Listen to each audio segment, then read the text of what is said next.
Vous avez combien d'années d'écart? Je ne sais pas, moi j'ai 82 et Et vous moi 20 20 ans, donc ça fait 62. 62 ans.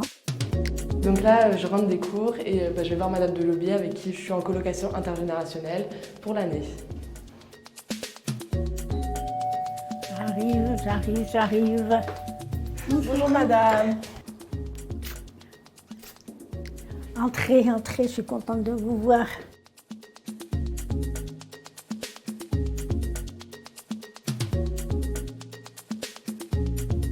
Moi, ça me permet de me rajeunir, de rester un petit peu dans le siècle.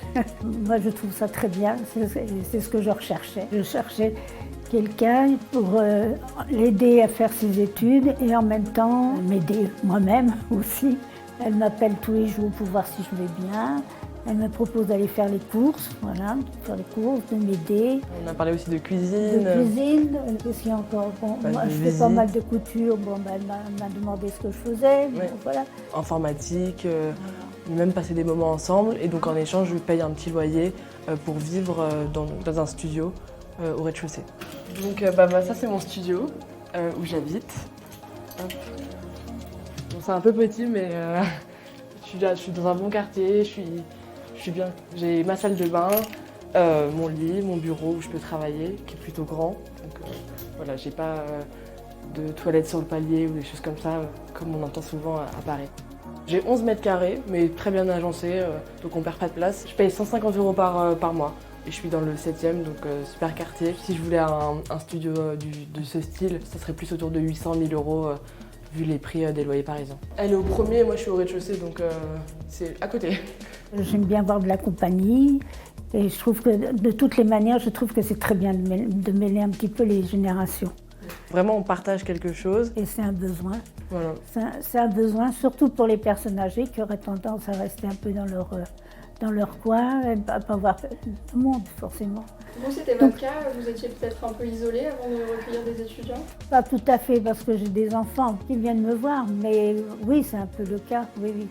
Bon, j'ai essayé de faire des rencontres entre personnes âgées, mais alors on parle de la même chose, enfin c'est beaucoup plus riche d'avoir deux générations différentes. Il faut peut-être que je cherche mes lunettes.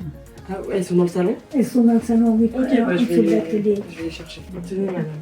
Je suis contente d'apprendre un peu de l'informatique parce que je suis vraiment nulle. Allez-y, parce que moi je sais pas assez cliquer assez vite. Là, on va trier les mails. Oui. Tout ça qu'on fait sur l'ordinateur. Là, je l'ai fait un petit peu aujourd'hui.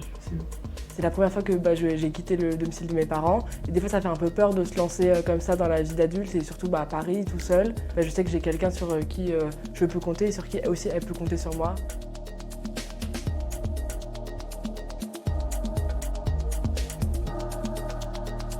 Leur relation est riche. Elles ont déjà beaucoup partagé, on sent beaucoup de bonheur et de sourire. Et c'est vraiment important de savoir que l'on peut compter sur l'autre. Aussi bien Lucille qui dit, voilà, j'arrive de chez mes parents, j'arrive à Paris, je connais pas, je sais que je peux compter sur Henriette. Et Henriette, seule dans son appartement, ses enfants un petit peu éloignés, sait qu'elle peut compter sur Lucille. J'espère la garder. Et je crois qu'après l'interview, on a décidé de rester ensemble, oui. Pour que je l'aide, pour qu'on discute.